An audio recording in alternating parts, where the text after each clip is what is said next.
Oke, selamat siang ya teman-teman semuanya. Thank you nih teman-teman udah sempatin untuk ikut training hari ini ya. Ya, jadi saya ucapkan teman-teman tetap jaga kesehatan baik diri sendiri dan keluarga ya. Oke, sip. Hari ini yang mau sharing nih teman kita nih, namanya Erikson ya. Mungkin ada sebagian sudah kenal, ada yang sebelumnya ada yang belum kenal. Erikson ini prinsipal Elite Pro di Kelapa Gading ya. Dia masih muda. Nah, mungkin teman-teman pernah nih datang ke Green Lake. Ke Green Lake di lantai 3 itu ada gambar kunci ya, kunci mobil. Nah, Erikson ini salah satunya yang dapat mobil nih. Dia jual JGC. Ya, hari ini Ya. dia mau sharing. Nah, ntar teman-teman bisa tanya. Oh ya, teman-teman yang mau tanya juga boleh ya. Nanti tinggal ketik di chat ya, teman-teman ya. Oh ya, sebelum mulai ini, saya minta teman-teman dong support Erikson nih. Fotonya jangan ditutup dong, fotonya dong dibuka dong. Ya, Ya. fotonya. Yuk, seperti yang sebelum-sebelumnya supaya kita sama-sama inilah apa bareng-bareng support kita. Ya, support lah, band semangat juga. Itulah, pede lah, ya kan. Ya, Kalau saya kita nambahin dikit ya, saya nambahin sedikit tentang Erikson nih. Erikson ini bisa dibilang mungkin orang pertama yang join di Elite Pro. Wih, dari sejak 2013 pertama kali banget itu ya tim pertamanya ya Erikson gitu, benar-benar dari pertama kali di Green Bay itu dulu sama saya itu benar-benar dari awal gitu loh. Jadi si Erikson udah dari Erik tuh dari benar pertama kali berdiri sampai sekarang gitu loh. Jadi ya bisa dibilang udah sesepuh lah kalau di Elite Pro udah paling lama lah. Atau karena makanya dia juga awalnya juga sama dari agent juga, tapi akhirnya dia naik sampai akhirnya bisa jadi prinsipal buka kantor sendiri gitu. Jadi teman-teman supaya saya harap bisa belajar banyak dari dia. Dia juga banyak jual primary dan secondary. Terus juga ya yang tadi Pak Cili bilang soal JGC itu dia salah satu kemarin kita sempat kantor kita di Jakarta Garden City sempat salah satu top 5 di penjualan Jakarta Garden City tahun 2018 ya kalau nggak salah waktu itu. Jadi 2018. itu penjualannya sih lumayan banyak kita dan salah satunya paling banyak tuh Ericsson dulu dapatnya Honda Mobilio. Jadi dapat mobilnya gratis, benar-benar gratis bayangin gitu. Jadi Dapat nah terus mobil yang dapat saya mau komisi lagi ya. kenapa? Dapat mobil dapat komisi lagi ya. Ya mobil plus komisi loh. Jadi itu mobil di luar komisi juga gitu loh. Jadi dulu yang dapat mobil itu agent itu kayak cuma beberapa orang deh, nggak nyampe 5 orang kalau nggak salah dari total seluruh agent di Indonesia gitu. Jadi salah satunya si Ericsson yang dapat mobilio. Jadi ya kita bisa belajar banyak lah, terutama yang materi yang dibawain sekarang sama Ericsson sangat menarik sih. Salah satunya ini kan dia bilang cara bangun repeat order dan menjadi trusted agent. Jadi kalau saya share sedikit ya lagi ya, kalau saya share kemarin di grup kan ada saya kasih tahu kan gitu kan. Jadi Ericsson ini kita dulu pertama kali awal-awal 2014 sempat jual satu project yang ya teman-teman mungkin ada sebagian yang tahu juga, ya bisa dibilang sampai sekarang kita salah lah waktu itu, kita sempat jual project yang mandek yang sampai sekarang belum dibangun, belum jadi gitu loh. Bahkan bayangin dari 2014 sampai sekarang 2020 belum jadi ya otomatis. Dan bahkan kita dulu jualannya paling banyak, salah satunya kita top 3 agent. Kita cuma waktu itu top 3-nya itu sama Century 21 Medit sama satu lagi Century 21 juga Asia waktu itu. Jadi kita top 3 penjualan di developer itu yang paling banyak. Kita jual puluhan unit lah sampai apa 100 ya, saya lupa lah. Waktu itu banyak banget lah jual. Nah, salah satunya banyak jual juga Ericsson. Nah, tapi ya karena banyak jual juga, banyak customer juga akhirnya ya pasti kan nanya ke kita juga biarpun bukan salah kita, dalam arti ini kan developernya memang ya ada case-nya lah. Tapi ya customer pasti banyak yang marah-marah juga, jadi ada yang marah-marah. Nah, bahkan ada satu customer tuh yang benar-benar, mungkin nanti Ericsson cerita sendiri ya, yaitu benar-benar marah-marah sampai maki-maki, keluar kata-kata kotor gitu kan ibaratnya. Ya tapi akhirnya anehnya malah uh, si customer itu udah marah-marah kayak gitu, setelah kemudian dia tetap beli sama Ericsson. Bahkan belinya bukan 1-2 doang. Mungkin total belanja, saya nggak tahu deh tanya Ericsson, mungkin dia sekitar 3 atau 4 unit dia belanja sama Ericsson. Padahal sebelumnya unit pertamanya dia kejeblos ibaratnya. Tapi tetap mau beli. Bayangin, biasanya kan pasti rata-rata kalau orang customer udah pernah beli satu project yang bisa dibilang salah lah ibaratnya, pasti dia udah kapok nggak mau beli lagi sama agent. Tapi ini nih orang tetap mau beli sama Ericsson. Nah, alasannya nanti mungkin Ericsson jelasin gitu loh. Dan juga ada juga customer dari Surabaya yang belinya orangnya Surabaya tapi beli di Jakarta, selalu belinya sama Ericsson, biarpun kalau belanja properti selalu beli. Jadi ya teman-teman saya harap bisa belajar banyak lah dari sharingnya Erickson hari ini supaya kita bisa karena menurut saya gini, capek kalau kita cari customer baru terus setiap hari gitu ya, maksudnya ya kita pasti harus cari customer baru setiap hari gitu loh, tapi kalau kita bisa maintain customer kita yang existing yang udah pernah beli dan dia bisa belanja lagi, apalagi dia investor, itu akan sangat-sangat membantu. Kayak Alvin aja lah. Alvin kemarin cerita dia pernah ada satu investor dia beli apartemen di Cikarang sampai 8 unit. Belinya nggak sekaligus, tapi belinya tiap bulan, 1 bulan 2, bulan depan beli lagi temennya, beli lagi 1, bulan depan beli lagi 2 gitu. Jadi itu kan karena si Alvin juga bisa maintain gitu. Nah kalau yang kayak gitu sebenarnya kan enak gitu loh. Jadi tinggal kalau dia udah percaya kita dia mau kayak gimana pun dia pasti bisa tetap balinya ke kita lagi. Oke, ya kita langsung panggilin Erickson aja ya. Oke teman-teman, silakan Pak Bos Erickson. Bro Erickson. Pagi teman-teman. Ya, terima kasih Pak Cili sama Pak Antoni. Suaranya kencengan ya, Chen. Ya, terima kasih Pak Antoni sama Pak Cili ya atas perkenalannya ya. Nah, saya mau sharing nih tentang cara bangun repeat order dan menjadi trusted agent. Ini sebenarnya satu kesatuan, Pak. Kalau kita nggak jadi trusted agent atau agent kepercayaan, belum tentu mau repeat order lagi ke kita. Kalau misalkan orang udah percaya sama kita, pasti dia bakal mau repeat order lagi sama kita. Nah, sebelum itu saya mau share-nya apa sih? Nah, kita harus tahu dulu sebelum kita masuk ke cara-caranya, kita harus tahu dulu nih, sebelum itu kita sebagai agent itu sebagai apa sih? Sebagai cuma jualan doang, sebagai sales pro jualan aja, atau kita sebagai konsultan gitu loh. Nah, memahami arti konsultan dan arti yang sebenarnya. Maksudnya konsultan dan arti yang sebenarnya itu kayak gimana sih? Gitu. Kadang kan gini ya, kita kan jadi sales kan kadang-kadang kan lihat project A sama project B. Kita paling lihat yang mana yang komisinya yang paling gede, bener nggak sih? Kalau saya juga sebenarnya juga begitu sih sebenarnya. Cuma sebenarnya kita perlu lihat juga tuh customer lebih butuhnya yang mana, lebih butuhnya A atau B. Nah, kita sebagai agent dalam artian yang sebagai konsultan, kita harus mampu memberikan pandangan yang objektif gitu loh. Nah, pandangan yang objektif itu maksudnya jadi kita gali dulu kebutuhan customer. Customer itu tuh sebenarnya butuhnya yang lokasinya lebih dekat yang mana, cara bayarnya yang mana. Jadi jangan berpatokan kalau menurut saya ya, kalau pendapat saya pribadi, saya itu biasanya nggak terlalu berpatokan sama komisi mana yang paling gede, tapi mana yang dia paling cocok. Kalau saya suaranya kencengin. Suka seperti itu. Suaranya udah paling kenceng nih. Iya. Nggak bisa lebih kenceng lagi nih soalnya udah teriak-teriak nih. Oke, lanjut. Oke.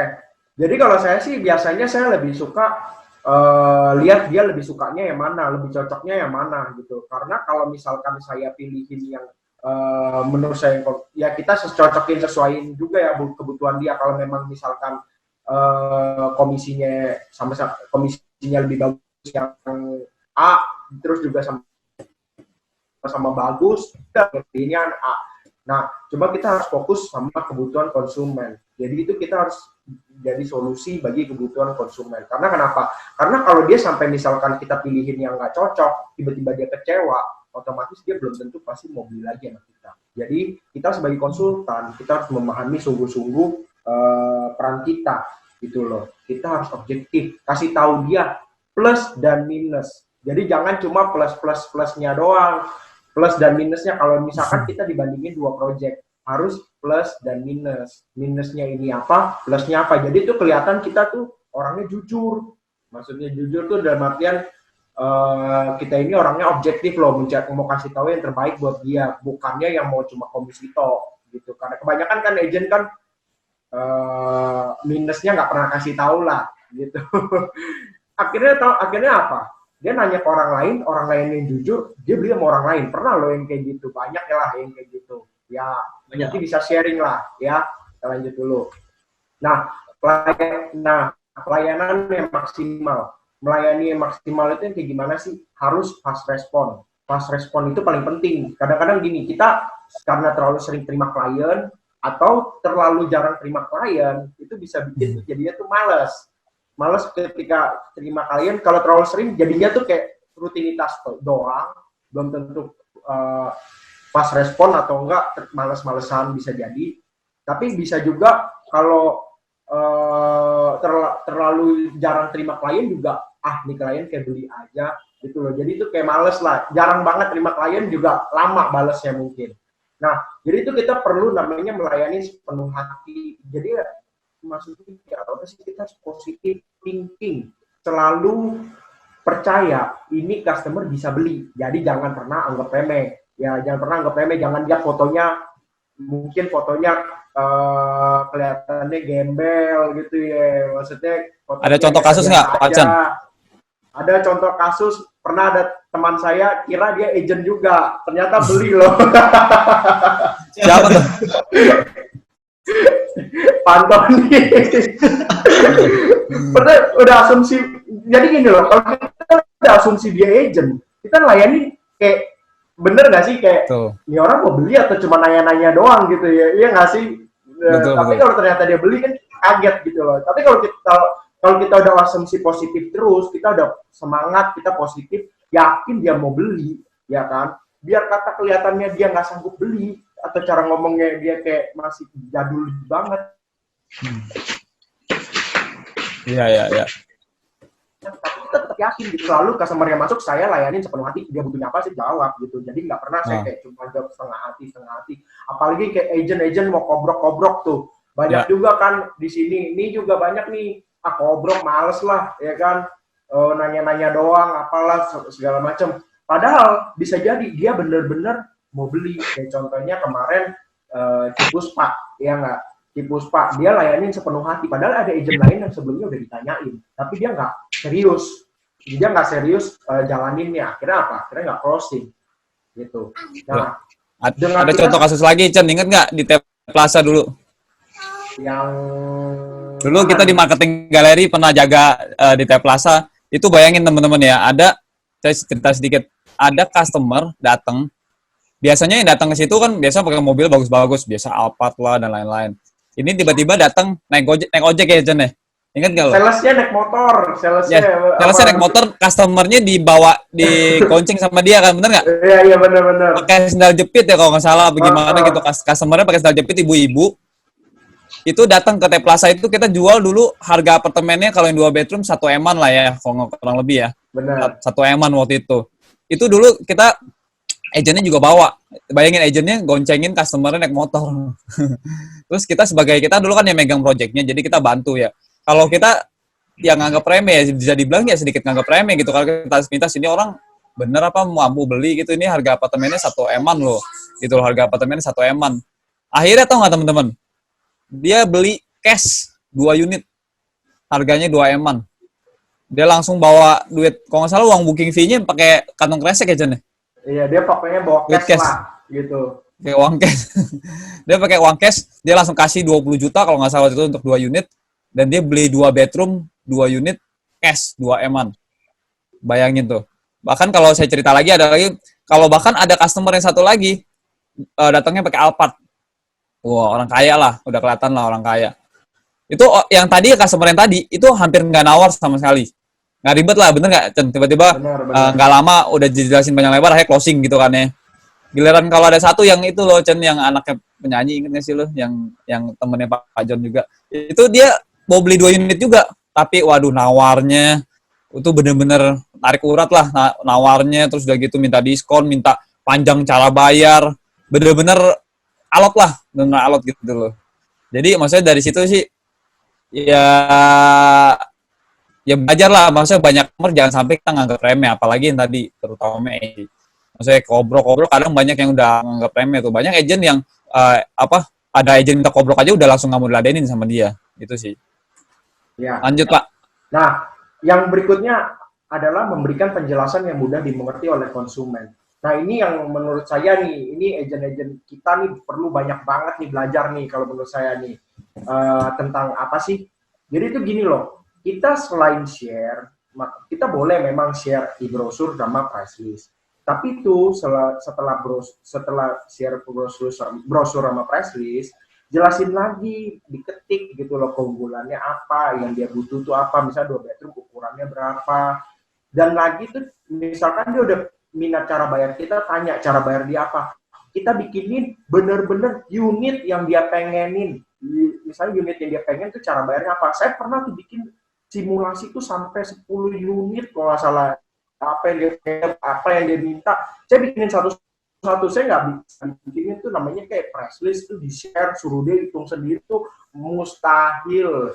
Dia mau buka aja tuh udah males gitu loh. Tapi kalau kita udah bikinin, dia mau KPR 20%, misalkan DP-nya 20, internetnya bentar, nggak stabil ya. Terus lanjut. Ya, jadi kalau dia mau KPR misalkan mau DP 15%, 20%, 30%, dia mau minta simulasi, kita bikinin semuanya.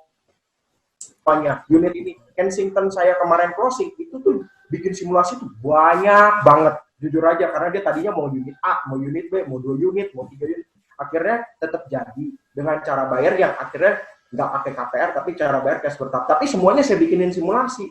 Kalau saya nggak bikinin benar-benar detil kayak gitu, dia pasti pusing dan dia belum tentu mau beli. Nah, kebanyakan kita kan bisa jadi di brosur, contohnya kayak Citafil, udah dibikinin simulasinya aja kadang-kadang masih nanya simulasi. Berarti brosurnya aja jangan-jangan agentnya nggak baca pasti gitu loh. Karena simulasinya aja udah ada di sana. Apalagi kita bikin lagi simulasi ke konsumen. Harusnya malah kita lihat di simulasi di brosur udah ada, kita bikinin lagi buat konsumen yang unit khusus dia pengenin. Kemarin Pak Alvin juga udah share gitu ya, waktu jualan BSD. Dia juga bikinin PL sendiri. Maksudnya bikinin simulasi sendiri. Makanya ini paling penting menurut saya. Jadi kita harus benar-benar mengerti dia mau unit apa, cara bayar apa, simulasinya gimana. Supaya konsumen percaya dan benar-benar yakin kita bisa memenuhi dengan jelas apa yang dia pengenin. Nah, berikutnya adalah ini kuncinya nih. Sering nggak sih kita ngalamin masalah, namanya masalah itu pas jelasin salah, pernah sempet salah gitu, atau bahkan yang tadi diceritain Pak Antoni, kita udah jualan terus unitnya nggak bangun. Nah, kebanyakan apa sih respon orang-orang yang paling gampang? Kebanyakan dia orang panik gitu loh. Bentar, sebelum ke poin yang kedua, kebanyakan panik, bingung, nanyain BDM-nya, nanyain leadernya, leadernya dibombardir, biasanya sih begitu sih biasanya. Leadernya dibombardir, ini gimana nih?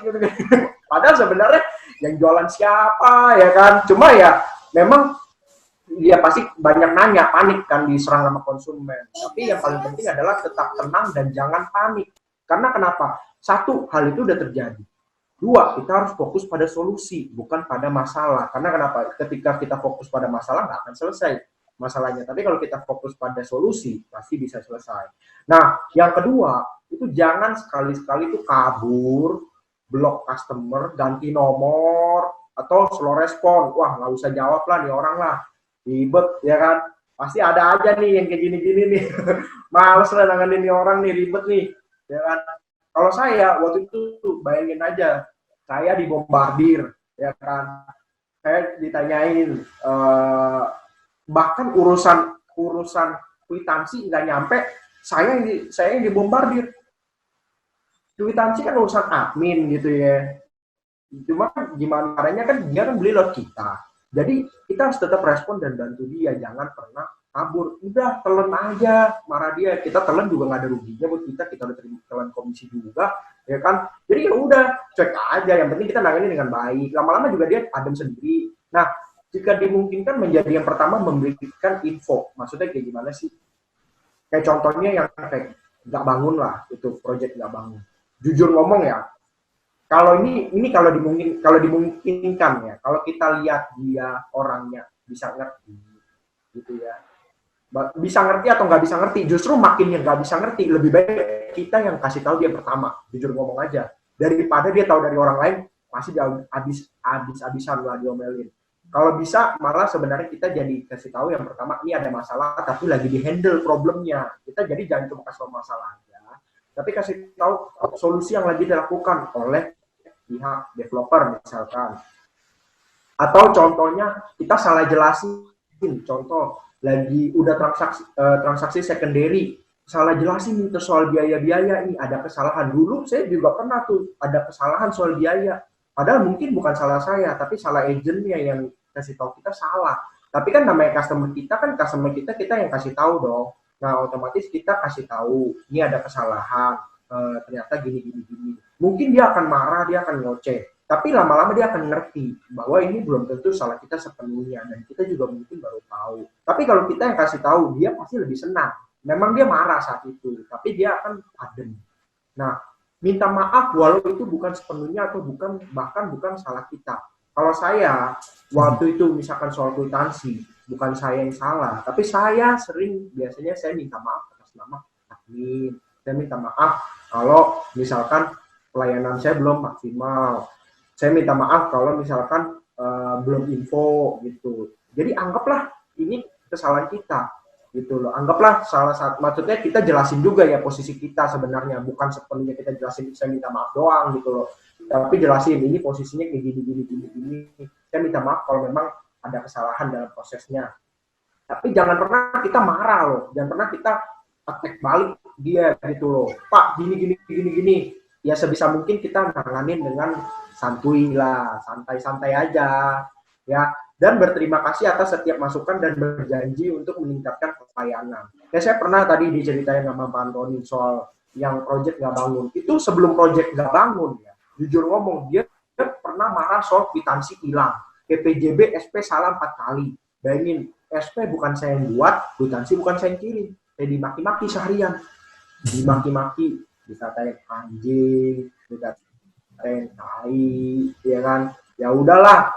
Ya kan, saya minta maaf. Tapi ya, dengan saya begitu, dia besoknya dia yang, Erikson, saya minta maaf, kemarin saya marah-marah, saya emosi. Dia minta maaf tuh customer malah. Ya dia minta maaf. Ya orang bukan salah gua, dan jelas-jelas emang bukan salah gua. Emang sekarang gini, ekspedisi salah kirim emang salah gua. Ya kan bukan. Salah kirim kan bukan gua juga, ya kan. Ini salah. Cuma ya kita kan tetap minta maaf, kita santai aja, kita tenangin dia. Dan berterima kasih atas setiap masukan dan berjanji meningkatkan pelayanan. Lu bayangin ya, itu baru masalah pertama. Akhirnya tahu nggak masalah berikutnya lagi? Nggak bangun, telat bangun. Tapi saya selalu nggak pernah kabur. Saya selalu balas chat dia. Saya selalu balas chat dia paling pertama. Dan biasanya saya bantu cari tahu ya kok ya. Dia butuh apa, saya bantu. Akhirnya apa? Dia tahu kita benar-benar support dia. Dan ketika dia tahu support kita bagaimana, dia mau beli apa, dia pasti yakin kalau ada masalah lagi tentang properti yang dia beli, ini orang pasti habis-habisan bantu dia. Makanya dia akan repeat order lagi. Makanya bahkan yang di klien saya di Surabaya itu, dia beli properti, dia taunya dari agent lain, dijelasin dia mau sama agent lain, tapi suruhnya Erikson, saya mau beli ini. Padahal gue udah arahin ke properti lain loh. Pak, ini aja enggak, saya mau ini itu. Ya udah, oke. Udah, gue cuma datang bener-bener cuma kayak kurir aja buat beli titip booking fee, ambil kwitansi, ambil SP. Udah, begitu doang. Kalau project apa tuh, Chan? Hah? Project apa tuh?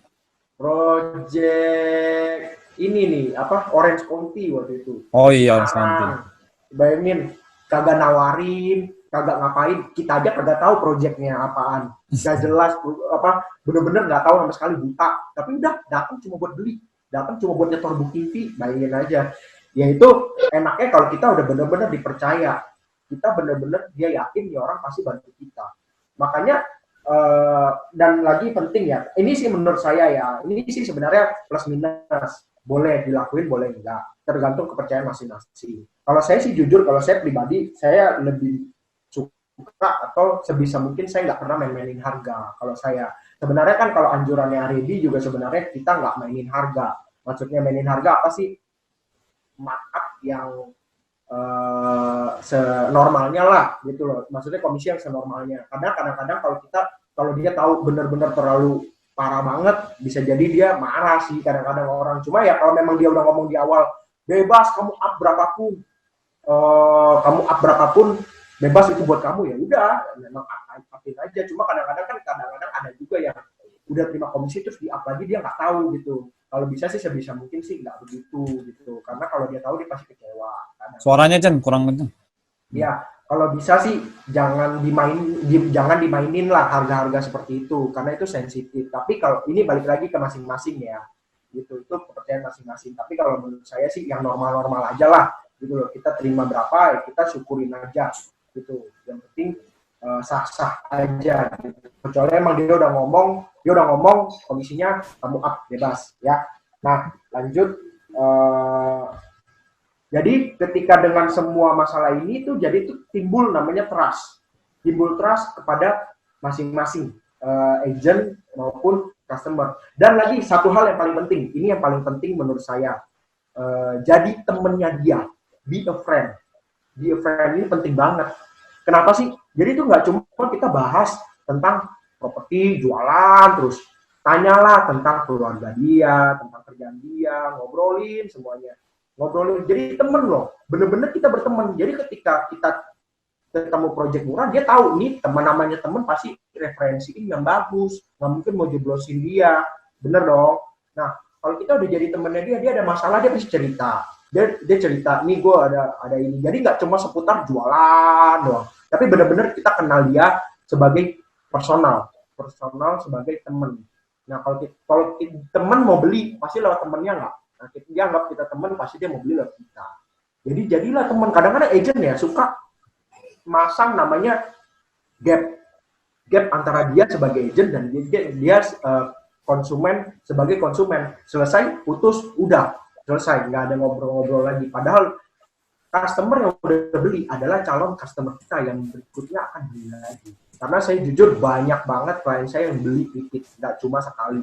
Tapi itu beli bisa 2-3 kali, beda setahun, 2 tahun, tapi dia masih ingat kita, gitu loh, ya. Nah, lanjut, menjadi agent yang trusted, ya. Berikan info progres dan laporan perkembangan properti saat ini. Nah, berikan, jadi itu kalau dia udah beli sama kita, jangan cuma hit and run. Kebanyakan agent hit and run. Ya udah beli, udahlah. Cara pembayarannya dia nggak update, progres pembangunan juga dia nggak update, udah bodo amat deh gitu. Padahal kalau kita tetap menjaga hubungan, kita laporin progres, kita laporin perkembangan, bahkan jualan kita properti, Pak belum laku nih secondary-nya nih, kita tetap lapor belum laku, kenapa? Ada nawar harga sekian tapi belum cocok gitu. Orang tuh juga seneng gitu. Jadi itu dia percaya sama kita, dia juga akan tukar pikiran dan kita selalu update yang paling pertama kalau harganya turun. Dan ketika kita mau info produk terbaru dan diawali itu selalu dengan tanya kabar dan keadaan konsumen. Jadi jangan langsung babi bu siap produk. Nah, tanya dulu kabar, apa kabar, basa-basi dulu, siapa tahu dia lagi susah, ya kan, siapa tahu dia lagi senang, kita harus tahu dulu. Dan yang paling penting juga, ini yang tadi kelewatan, kita harus tahu konsumen kita itu adalah end user atau investor. Kalau memang dia tipikal investor, pasti dia akan berburu properti setiap berapa lama. Setiap misalkan setahun dia akan berburu lagi. Jadi memang kita harus jaga hubungan. End user pun, saya punya customer end user, saya tetap jaga hubungan dan akhirnya dia beli lagi. Karena kenapa? Karena namanya anaknya mau beli atau dia mau jual, dia akan ingat lagi kita. Gitu. Jadi jangan cuma berdasarkan kita anggap dia end user, kita nggak jaga hubungan, itu bahaya. Gitu loh. Jadi demikian hal-hal di atas itu akan membangun komunikasi sebagai teman dan membangun trust yang dibutuhkan oleh konsumen. Gitu. Nah, yang bisa kita praktekin apa sih branding sebagai konsultan yang handal? Maksudnya branding ini apa sih? Kita itu sebagai konsultan itu harus punya namanya knowledge yang cukup sebagai konsultan. Nah, knowledge yang cukup tuh kayak gimana sih? Kita belajar. Ketika kita jelasin kepada konsumen, kita harus ngerti tentang produk yang kita jual. Itu pertama. Kedua, kita harus ngerti tentang ekonomi makro maupun mikro yang terjadi saat ini. Makro itu maksudnya gimana sih? Kayak keadaan ekonomi dunia nih, gara-gara lagi corona, ekonomi mungkin bisa drop. Dan efeknya misalkan ekonomi drop, harga properti jadi lebih murah. Kalau kita bisa prediksi hal-hal tersebut, kita kan dari mana sih kita bisa belajar? Dari tanda-tanda. Dari misalkan pertanda-pertanda. Nah, pertanda-pertanda yang ada itu cuma ada tuh dari buku. Kalau kita nggak baca buku, kita nggak bisa tahu. Gitu. Nggak baca buku, nggak baca internet, nggak baca dengar PK, atau dengar motivator. Nah, jadi kalau kita bisa namanya ekonomi makro kita ngerti, itu tuh konsumen seneng banget. Dan kita branding sebagai konsultan yang handal. Jadi di IG kita bangun loh. Jangan cuma IG tuh jualan, jualan properti cuma langsung kasih share jualan. Tapi misalkan informasi berupa informasi, kalau informasi kita bagus, informasi kita menarik, baru akhirnya dia akan beli lagi. Akhirnya dia akan nanya tentang produknya apa yang bagus. Nah, dia lihat kita intelek ya, kita jelasin dengan bagus. Makanya dia pasti akan nanya. Kalau kita cuma jualan toh, dia kan juga nggak ngerti. Kalau sering nggak sih lihat di IG cuma foto gambar sama harga. Maksudnya kayak produk primary gitu ya. Kita nggak pernah jelasin prospek investasi di sana, ekonomi saat ini. Jadi itu gue beli kenapa gue harus beli gitu loh. Dia bingung juga kan. Nah, kita harus tentu memberikan namanya edukasi kepada market. Nah, juga kalau kita mau bangun YouTube properti juga sama, iseng-iseng aja, nggak usah, mungkin nggak ada yang malu nampilin muka, ya nggak usah pakai muka, produknya aja, tapi lu ngomong produknya dibanding sama propertinya, kita jelasin. Nah, jangan pernah menabur benih itu maksudnya gimana sih? Lagi posisi kayak gini kan nggak ada yang dikerjain, ya kan? Maksudnya di rumah, bukan nggak ada yang kerjaan banyak, tapi kita di rumah waktu kita banyak. Nah, ini saatnya maksudnya apa sih? Menabur benih itu pos di mana-mana.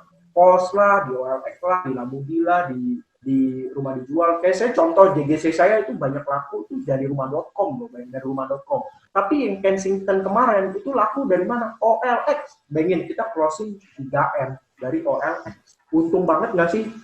Sekarang siapa yang tahu OLX cuma modal pos bisa closing? Memang sih perlu ditindaklanjutin, tapi kan posting kan nggak ada capeknya, cuma 5 menit posting, closing 3M. 3M tuh komisinya ya, komisi kotor ya. Itu udah, kalau Asia aja bisa sampai 100 juta. Kalau Kensington mungkin 70 juta adalah gross com-nya. Ya, dari modal post OLX. Ngerti nggak ngerti, yang penting kita lakuin dulu. Kalau ketika customer nanya, pasti akan kita pelajari jadi ngerti. Nah, yang berikutnya adalah buat list to do pekerjaan setiap hari. Dan tiap malam centang hal yang sudah dilakukan. Jadi kita tiap hari itu di rumah, itu harus namanya, biarpun kita di rumah, kita harus ada namanya list pekerjaan apa yang saya mau apa yang menjadi target saya dan harus diselesaikan hari ini. Ingat loh, kalau kita nggak ngelakuin apa-apa, berarti hari itu kita nggak produktif. Hari itu kita nggak ngasilin apa-apa. Dan kalau kita nggak lakuin apa-apa, otomatis sebulan kemudian ya nggak bisa dapetin apa-apa. Itu sudah hukum normalnya, hukum sebab dan akibat. Ada yang dikerjain ya, ada yang akibatnya apa. Tapi kalau kita nggak ngerjain sesuatu, kita juga nggak bakal dapetin sesuatu. Dikerjain aja belum tentu dapet, apalagi nggak dikerjain. Nah, itulah list to do-nya yang perlu kita centangin. Nah, sering-sering praktek jelasin produk kepada konsumen agar semakin fasih dan memahami kelebihan produk. Banyak nggak sih agent di sini yang kaku waktu jelasin? Tenang, semua agent awal mulanya tuh kaku, nggak ngerti, jelasinnya pasti patah-patah. Nggak apa-apa, yang penting kita sering lakuin, gitu loh. Orang bisa jago karena dia berani maju, dia berani jelasin. Jadi jangan selalu, menurut saya ya, jangan selalu terlalu bergantung pada BDM atau leadernya. Kalau dia terlalu bergantung pada BDM dan leadernya yang jelasin, ya BDM-nya sama leadernya yang makin jago. Agentnya belum tentu makin jago karena nggak latihan. Pisau makin tajam kalau diasah. Ya memang semua orang pisaunya awalnya tumpul, tapi kalau kita nggak berani asah, kita nggak akan bisa maju-maju. Nah, saat-saat kayak gini, ini saat-saat yang tepat. Kenapa sih orang-orang pada main handphone semua? Nah, orang-orang main handphone semua, kita belajarlah jelasin satu-satu. Customer, mulailah kita japriin satu-satu. Jadi itu menurut saya dan broadcast, tapi dijapriin satu-satu, kita coba jelasin. Ini latihan, bener-bener latihan yang enak. Kenapa? Berhasil dia beli, nggak nawarin juga, emang dia nggak bakal beli juga, gitu loh. Jadi kalau kita nawarin nggak ada salahnya, gitu. Nah, pelajari skill dan knowledge baru setiap hari. Kenapa sih? Karena orang yang intelek pasti suka ngobrolin hal-hal yang bermanfaat. Investor itu suka ngobrolin hal-hal yang berguna dan menguntungkan untuk mereka. Kita gini deh, kita nih sebagai agent, suka nggak sih kalau kita tuh kayak ngobrolin hal yang kayak, kita punya teman kita lagi infoin, bro, ekonomi lagi kayak gini loh, sekarang ini saat ini. yang bagus nih kayak gini nih, misalkan tambang harganya lagi drop nih, yang bagus lagi emas gitu. Kita ngerti nih posisi saat ini. Jadi orang-orang yang punya emas dia bisa jual emasnya, dan misalkan punya dolar lagi bagus, bisa jual dolarnya, properti lagi down harganya. Efek kedepannya harga tuh bisa berkali-kali lipat untungnya. Nah kalau kita ngerti ini tuh dari mana sih? Dari baca buku dan dari dengerin PK atau dengerin motivator atau dengerin dari internet. Kalau kita ngobrol, kita aja pribadi suka ngobrolnya sama orang-orang yang intelek, orang-orang yang pintar, orang-orang yang ngerti, apalagi mereka yang investor. Investor itu suka sekali info hal-hal yang berguna buat mereka. Karena kenapa? Informasi itu merupakan uang buat mereka. Kalau dia tahu, dia bisa olah jadi uang. Makanya kamu, kalau kalian itu nggak update setiap hari skill kita, ya ketinggalan lah sama yang lain, ketinggalan lah sama orang-orang yang ngerti. Gitu. Sering nggak ketemu agent yang benar-benar pinter, jelasin dari A sampai Z, gitu. Bukan jelasin tentang produknya ya, ngobrolin hal yang menarik dan berguna buat customer. Kita sebagai konsumen pasti maunya pilih dia aja lah, dia ngerti, dia bisa jelasin kita. Tapi kalau orang nggak ngerti, ya dia nggak bakal mau beli yang kita. Dan terakhir ini adalah di mana ada masalah, di situ selalu ada solusi. Jadi saat ini orang banyak mengalami masalah keuangan, makanya banyak properti mau jual murah. Cek aja di internet, udah mulai banyak muncul properti murah dan direct owner. Itu bisa kita bisa olah, dapetin jadi listing. Jadi sekarang ini ada masalah ekonomi, orang banyak yang di PHK. PHK itu dirumahkan, nggak punya duit. Pernah nggak baca di internet yang lagi viral? Tadinya gaji 80 juta. Tapi tiba-tiba gara-gara di PHK, gara-gara di PHK, cicilan mobilnya kan pasti mobil mewah, cicilan rumahnya nggak bisa bayar. Buat hidup sehari-hari aja nggak bisa. Jadi itu yang ngalamin masalah tuh bukan cuma orang-orang di bawah, orang sampai orang yang menengah di atas yang nggak punya saving. Kalau dia baru beli rumah, pasti rumahnya nggak bisa bayar nggak kalau dirumahin, nggak punya penghasilan lagi. Nah mereka butuh bantuan siapa? Agent untuk jualin rumahnya. Dia pasti jual murah-murah aja nggak? Nah kalau baca itu, jadi di mana ada masalah, di situ ada solusi. Dan kita sebagai agent adalah entertainer. Kita bisa melihat masalah, menjadikan masalah itu adalah menjadi uang. Dan jasa kita sebagai solusi yang akan memberikan efek samping penghasilan kepada kita. Jadi dimanapun ada masalah, semakin banyak masalah akan semakin banyak jasa kita dibutuhkan. Semakin banyak jasa kita dibutuhkan, semakin banyak komisi yang akan kita dapetin. Justru kalau semakin gak ada masalah, semakin orang gak butuh sesuatu, gak butuh jasa kita, gitu loh. Kalau dia ada masalah kan dia butuh bantuan, entah buyer maupun seller. Bahkan tentang buyer udah ketemu seller pun, kenapa dia butuh agent? Karena dia butuh pihak ketiga yang kasih informasi yang objektif. Belum tentu mereka ngerti tentang tata cara transaksi bank. Makanya dia butuh agent yang jelasin. Makanya saya selalu menekankan agent itu perlu mengembangkan knowledge-nya. Knowledge sebagai perbankannya. Jadi makanya satu-satu belajar ya benar-benar tentang KPR, tentang apa. Itu penting banget tuh. Kalau kita ngerti KPR, enak banget, gampang banget buat closing. Gitu loh. Tentang simulasi, tentang bill checking, segala macam. Gampang banget buat closing, benar-benar gampang. Karena kenapa? Dia ketemu agent yang nggak ngerti, sama ketemu agent yang ngerti. Pasti beli sama agent yang ngerti. Gitu. Ya, itu aja sih sharing dari saya. Kalau ada pertanyaan, boleh tanya langsung ke saya, diambil aja. Ya.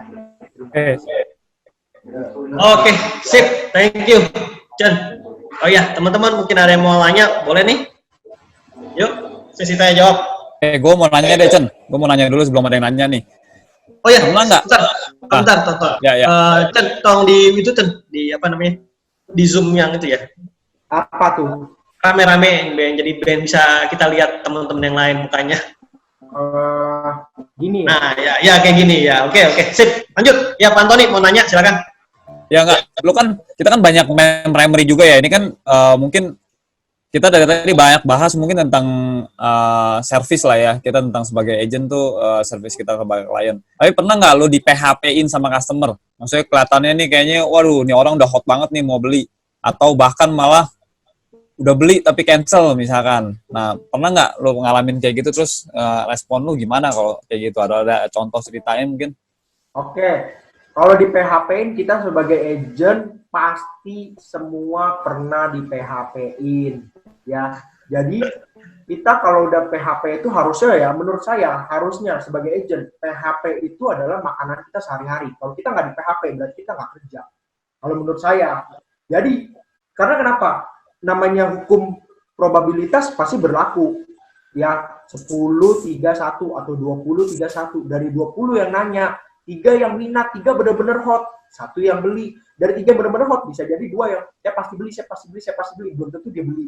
Nah, bisa juga di PHP ya. Tapi menurut saya kita jangan pernah kecewa. Karena kenapa?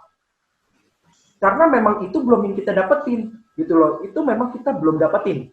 Sekali lagi saya tekanin loh. Dia udah beli aja.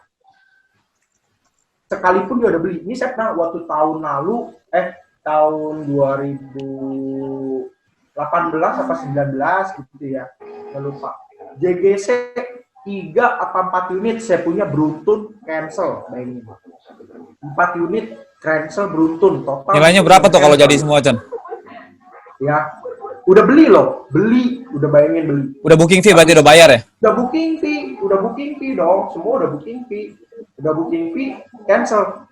Apakah saya kecewa? Ya namanya kecewa ya pasti adalah kecewa biasa. Tapi menurut saya itu ada beberapa pelajaran di situ.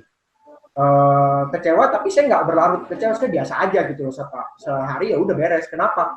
Bahkan kalau menurut saya udah beli, mereka udah beli, tapi selama mereka belum memenuhi kewajibannya sampai komisi cair, itu belum haknya saya. Jadi saya nggak pernah menganggap kalau duit yang udah benar-benar ditransfer ke saya, baru hak saya, menurut saya. Jadi baru kepunyaan saya. Saya nggak pernah menganggap udah closing itu kepunyaan saya. Jadi saya nggak pernah kecewa kalau dia cancel, kalau menurut saya ya. Karena tapi kan biasanya gini, Chan, biasanya kan contoh nih kita udah lagi hot bayar nih, udah mau beli 3M misalkan, belum bayar loh, tapi udah hot doang. Kita kan biasa udah ngitung komisi duluan tuh. 3M kali 2% misalkan 60 juta. Wah, anggaplah setengahnya buat saya 30 juta. Wah, berarti kan di awang-awang nih di kepala udah ngebayangin, wah 30 juta bisa gue beli apaan ya, atau gue bisa ngapain ya 30 juta. Bener nggak? Ya. Pasti teman-teman masih banyak kayak gitu kan. Belum closing aja pasti udah ngitung komisi duluan, bener nggak? Udah ngitung komisi. Udah ngitung closing fee. Kalau menurut saya, hitung komisi nggak ada salahnya. Cuma yang salah itu adalah ketika berharap berlebihan. Maksudnya apa sih? Berharap berlebihan. Kayak contoh lah kita deketin cewek. Lu cewek kita gitu loh. Ya kan? Lu deketin cewek, dia kasih lu sinyal. Emang dia nice. Mungkin dia nice nggak cuma buat lu doang. Dia nice pengalaman pribadi ya? Gitu loh. Gue jarang digituin. Kalau gue jarang digituin, gue cerita aja sama teman-teman gue yang suka. Lu udah biasa di PHP-in cewek, jadi bukan sama customer biasa ya, udah kebal ya? Jadi kalau selama dia belum jadi pacar, jangan pernah ngaku-ngaku dia pacar lu. Gitu loh. Bener juga. Ya, sama seperti dia udah beli, tapi belum bayar sampai lunas atau belum bayar sampai DP-nya selesai. Ya jangan pernah ngaku-ngaku itu komisi lu. Jadi kalau itu hilang, ya memang itu bukan hak lu. Gitu loh. Gitu ya? Karena kita berusaha, itu udah wajib kita berusaha. Jadi kalau kita berusaha buat deketin cewek atau buat dapetin komisi, ya memang itu udah kewajiban kita buat usaha. Tapi soal dapat nggak dapat, itulah berserah sama yang di atas. Ya kalau usaha kita udah maksimal, kita pasti dapat. Kalau belum, ya belum gitu. Nah, soal di PHP-in juga banyak juga loh yang udah bener-bener mau beli, tiba-tiba jangankan mau beli, cuma beda 15 menit 4M transaksi saya 4M beli cuma beda 15 menit loh, beda 15 menit. Terus ada yang beda sehari 3M depan rumah saya, beda sehari saya telat infoin, beda sehari, bener-bener dia beli sama orang lain. Tapi kalau menurut saya selalu mensyukuri aja. Mungkin satu saya belajar apa sih. Satu, pelayanan saya kurang maksimal. Artinya saya mungkin kurang cepat dalam memberikan dia info. Kedua, ya kita selalu berpikir positif. Artinya apa? Dia mungkin memberikan pelayanan lebih baik. Atau yang ketiga, mungkin Tuhan memberikan jalan buat dia karena dia benar-benar gitu loh. Ya bisa jadilah. Ya, jangan pernah kita kecewa boleh, tapi kecewa jadikan itu energi yang buat positif ke depannya kita melayani lebih baik. Tapi juga kita tetap mensyukuri maksudnya apa sih? kadang ada sesuatu yang hal memang jatah buat kita, tapi ada sesuatu jatah buat orang lain gitu. Jangan kita menginginkan jatah orang lain, ya memang bisa jadilah gitu loh. Kalau misalkan dia banyak berdoa, dia banyak berusaha dan usaha dia lebih maksimal, pasti dia lebih, pasti waktu customer pasti pilih dia dibanding pilih kita. Bisa jadi itu cambukan buat kita supaya kita lebih baik lagi ke depannya gitu. Ada lagi pertanyaan? Oke, sip. Bahasan ini sebetulnya cocok buat kondisi kita sekarang menurut saya. Dalam arti gini, ini kan kondisi ya bisa dibilang ekonomi global kan lagi sulit. Nah, kita jualan properti dan khususnya primary, sebetulnya kan mungkin kita udah closing dari beberapa bulan yang lalu. Bahkan saya ada loh sampai sekarang nih, baru aja ngurusin customer saya closing udah dari 2 atau 3 tahun yang lalu kali ya. Apartemen di Sudirman harganya 2,8 M. Baru keluar komisi setengah, sekarang lagi mau akad. Tapi ketika lagi mau akad, ya dia lagi jadi bimbang nih. Padahal udah di ACC, tapi karena harus nambah DP, dia bimbang antara dia mau lanjut akad, apa dia mungkin mau cancel gitu. Karena kondisi sekarang kan, pekerjaan dia pun juga jadi terganggu gitu kan. Jadi ini buat teman-teman juga, buat kita semua gitu ya. Maksudnya kalau sekarang kan kita kadang gini, kita jualan primary itu kan, yang tadi saya bilang, kadang kita belum closing aja, orang belum transfer booking fee aja, kita udah merasa itu udah customer kita. Padahal tahapannya contoh kita di primary itu sebetulnya cukup banyak. Satu, orang beli itu kita anggap closing itu ketika dia transfer UTJ. Kenapa kita anggap closing? Karena ketika dia transfer UTJ, uangnya sebetulnya udah nggak bisa balik lagi, udah angus lah ya. Berarti orang udah serius banget lah kalau transfer UTJ. Tapi kan komisi kita nggak langsung cair. Komisi kita cair ketika pembayaran DP mencapai misalkan 20% atau misalkan 10% tergantung developer. Tapi ketika pembayaran masuk di cicilan, sangat mungkin di tengah jalan customer tuh sebetulnya ya entah dia cancel, entah dia kesulitan bayar, atau entah dia tiba-tiba berubah pikiran, atau dia mau jual. Nah, jadi sebetulnya ya yang tadi Erikson sharing sebetulnya bagus ya. Maksudnya kita jangan sampai hal-hal yang kayak gitu, ya pasti kan kita sebagai manusia pasti kecewa gitu kan ya. Pasti wajar lah kecewa. Tapi jangan sampai hal yang seperti itu membuat kita down, yang down itu akhirnya membuat kita malah jadi nggak gerak lagi gitu loh. Kan kadang ada orang kan ketika down kan jadinya malah nggak bisa, wah udahlah gue malas ngapa-ngapain, udah negatif bawaannya. Jadi udahlah kayaknya, wah tadinya gue udah mikir udah bisa komisi cair 30 juta atau 50 juta atau 100 juta. Tapi tiba-tiba cancel gitu kan, pasti kan kecewa. Jadi, tapi itu membuat kita malah jadi nggak gerak gitu loh. Jangan sampai kayak gitu, karena kondisi sekarang ini mungkin ada beberapa klien kita, ini saatnya kita coba deh, saya tadi kasih saya Erikson bilang, coba tanya kabar dia, tanya tentang pekerjaan dia atau bisnis dia. Sangat mungkin aja dia juga terganggu gitu loh, terganggu, dan mungkin angsuran pun jadi bermasalah. Tapi ya makanya gimana kita respon, kita tetap jaga hubungan dengan dia, itu gimana kita balik lagi supaya kita bisa tetap jaga relationship-nya. Kalau saya ada satu cerita lagi, mungkin saya ada beberapa kali saya pernah cerita juga kalau waktu bawain meeting gitu ya. Waktu pertama kali Bang saya ikut di properti, saya ada sempat ikut PK, dan si developer ada sempat sharing, dia ada satu agent top 10 kalau nggak salah waktu itu, kalau nggak salah di era atau apa, udah lama sih. Jadi dia resepnya cuma gini, saya punya customer katanya nggak banyak, dia top 10 itu satu nasional, dia komisinya mungkin kurang lebih sekitar 1 miliar lebih lah, bisa 1 miliaran lebih. Dia bilang saya nggak megang customer banyak kok, saya cuma megang customer kurang lebih, dia bilang 12 orang yang saya betul-betul pegang banget customernya ya. Dan ini 12 orang ini kebetulan ya maksudnya yang dia ibaratnya dia jaga ini adalah investor. Dia bilang saya nggak terlalu banyak nasabah baru atau customer baru, tapi saya banyak jaga maintain customer yang udah ada sekarang aja gitu loh, 12 orang itu. Jadi memang customer itu sering belanja dan sering repeat order sama dia. Nah, sampai suatu ketika dia bilang gini, ada satu customer yang namanya customer itu kan pasti kan yang tadi saya bilang, banyak ada agen-agen lain nawarin, betul ya, apalagi customer kan banyak jajan, atau dia ada lihat ke mall, tiba-tiba ada pameran properti, apalagi di mall kan banyak banget pameran properti. Sangat mungkin dia ditawarin sama agen lain atau sama marketing lain, betul ya. Nah, ketika ditawarin marketing lain, pertanyaannya adalah, ya dia sangat boleh dan sangat bisa aja dia beli sama agen yang nawarin dia tersebut. Tapi yang uniknya gini, ada satu customer dia jalan-jalan ke mall, tiba-tiba dia ngeliat satu pameran properti di Australia, dan singkatnya dia tertarik, rumah di Australia, di Sydney atau di Melbourne lah. Singkatnya dia tertarik, tapi ketika dia jelasin di pameran, dia nggak langsung beli. Ya dia pasti mau diskusi dan lain-lain dulu. Tapi ketika sampai di rumah, malamnya dia langsung telepon, contoh misalnya agennya itu adalah Ericsson, agen yang jaga dia itu adalah Ericsson. Padahal dia dapat informasinya bukan dari Ericsson loh, tapi dapat informasinya dari pameran di mall, dari agen yang pameran di mall. Tapi malamnya ditelepon Ericsson, Chen, tadi gue abis jalan-jalan ke mall, dia bilang, gue lihat pameran properti di Australia, dan gue kayaknya bagus, menurut lo bagus nggak? Nah kebetulan Ericsson nggak tahu, wah di Australia kok ya, saya nggak tahu tuh, dia bilang gitu kan, dia kan jujur aja gitu kan, oh gitu ya, tapi gue lihat sih kayak bagus nih Chen, dan gue kayak mau beli, lu bantu gue gimana caranya, pokoknya gue mau beli, tapi gue mau belinya lewat lu Chen, bayangin, padahal sebenarnya dia dapat infonya dari agen di sono, tertariknya karena agen sono dijelasin, tapi Ericsson yang nggak tahu apa-apa, tiba-tiba dia ditelepon, dia bilang dia mau belinya lewat Ericsson. Kenapa? Ya saking dia percayanya sama si Ericsson, karena selama ini dia udah sering belanja, kalau belanja properti pasti dia ingetnya Ericsson. Kalau belanja properti dia pasti ke Ericsson. Dia dapat informasi iklan dari manapun pasti belinya sama Ericsson. Nah itu sebenarnya enaknya kita sebagai agent yang tadi bisa dibilang Ericsson bilang, kita sebagai konsultan gitu loh, properti konsultannya dia. Jadi sebisa mungkin ya kita bisa gimana caranya kita jaga hubungan si customer itu. Kalau inget properti pokoknya ingetnya Ericsson, kalau inget properti ingetnya Emerson, kalau inget properti ingetnya Puspa misalkan. Jadi ketika dia mau beli properti atau mau jual properti pasti cari orang pertama dicari adalah kita gitu loh, padahal dia dapat informasi dari orang lain.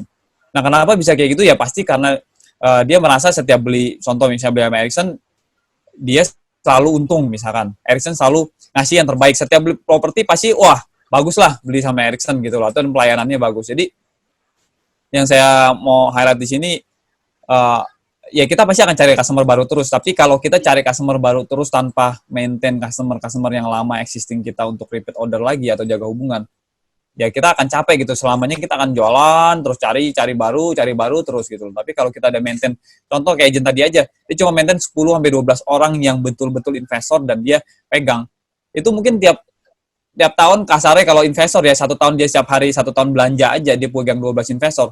Berarti minimal satu investor kan belanja setahun sekali. Berarti setiap bulan dia closing sekali.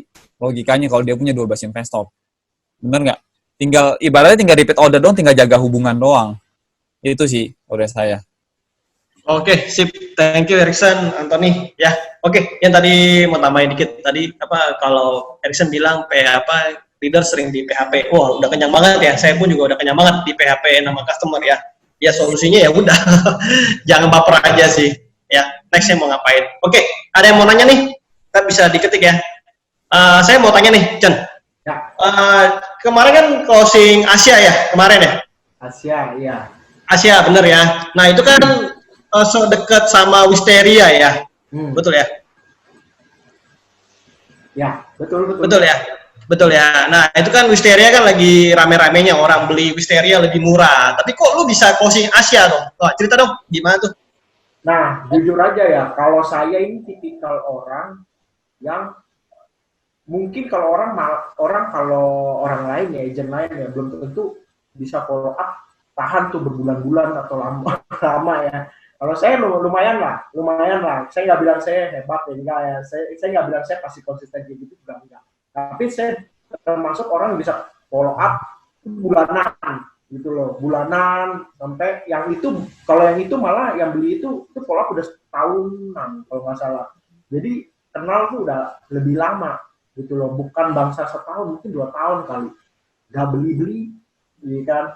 Nah itu tuh kalau dia nggak beli, kalau orang lain kan udah males kan ngeladeninnya kan, orang beli kagak sih ya kan, nggak jelas juga. Tapi kalau saya sih, saya yang tadi saya bilang positive thinking aja. Nah dia tuh udah compare tuh JGC, dia udah compare JGC juga, saya udah bantu semuanya, dia apa yang dia mau saya udah bantu kasih dia.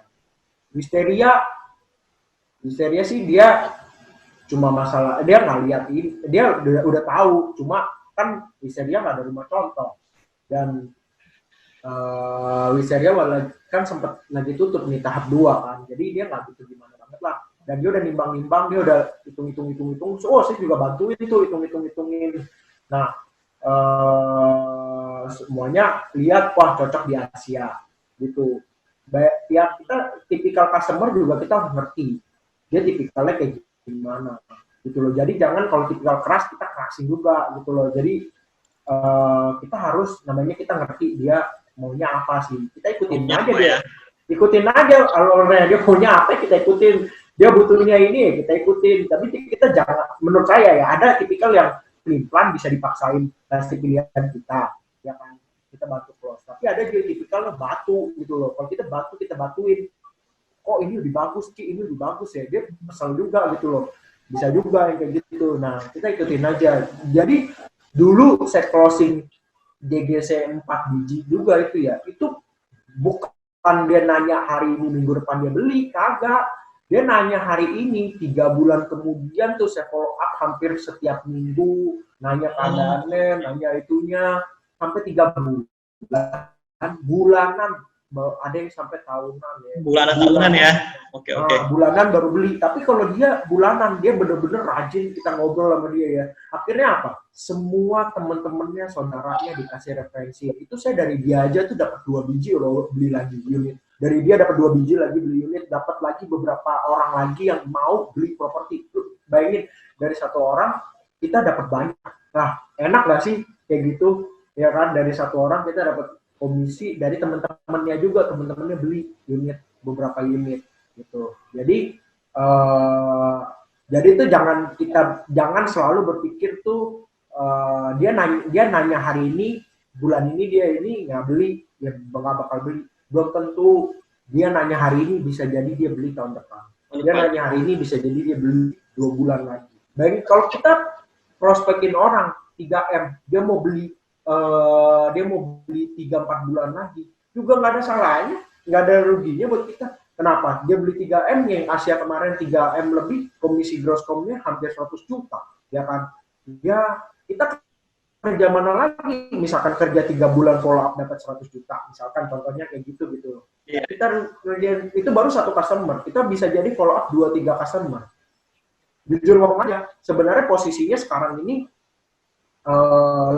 saya pribadi nih, jujur customer lagi banyak, lagi kayak gini malah sebenarnya lagi banyak yang survei dan bahkan udah ada yang mau beli, tapi memang ketahan karena lagi kayak contoh Bali lagi di lockdown, nggak bisa ke sana ya, dia udah benar-benar mau beli nih, gitu loh.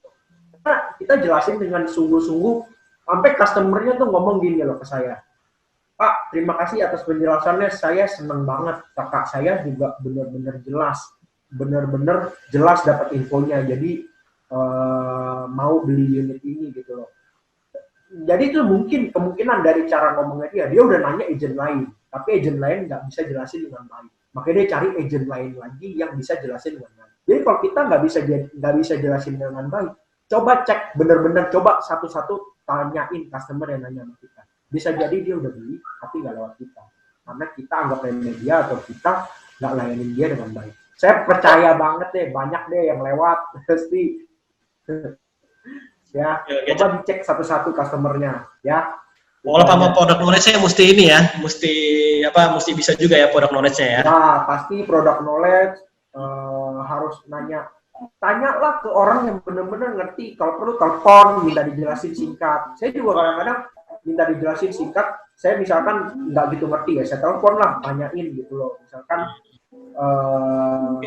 Misalkan contohnya West Vista nggak ngerti, tanyalah yang udah closing misalkan, atau tanya ke Cili kan pasti kan ngerti, telepon bentar kan 5 menit pasti udah ngerti, udah maksudnya yang apa yang kita nggak tahu pasti jadi tahu lah. Itu banyak lah, gampang lah, jangan males buat nanya dan jangan males juga buka brosur. Kalau buka brosur aja males gimana?